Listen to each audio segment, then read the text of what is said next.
Prajurit TNI Korem 011 Lilawangsa menggelar kegiatan bakti sosial gotong royong di pesantren Darul Ijabah Ratu Nahrisyah di Desa Kutakrueng, Kecamatan Samudera Kabupaten Aceh Utara.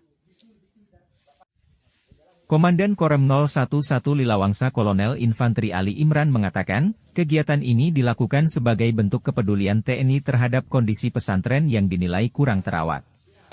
Dalam kegiatan tersebut sebanyak 100 personel TNI dilibatkan untuk melakukan pembersihan dan perbaikan di lingkungan pesantren.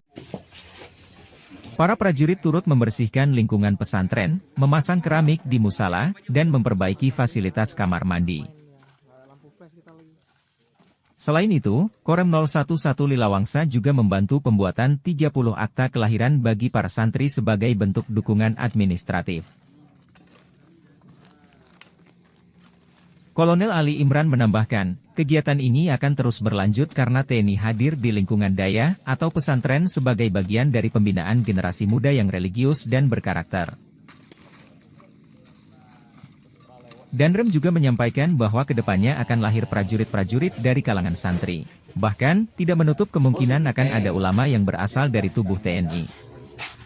Hari ini kita melaksanakan karya bakti di lokasi daya ini. Kita lihat sendiri lokasi daya memang agak kurang terawat ya, kurang bersih, kita bersihkan.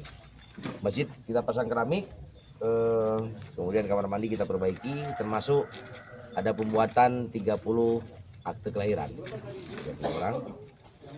Kita harapkan ke depan kegiatan ini akan terus berlanjut di wilayah kerja saya, dan saya harapkan ke depan dari daerah-daerah ini di Aceh dengan TNI hadir, mereka ada yang akan masuk tentara. Itu ada namanya cabang santri ya, tentara santri.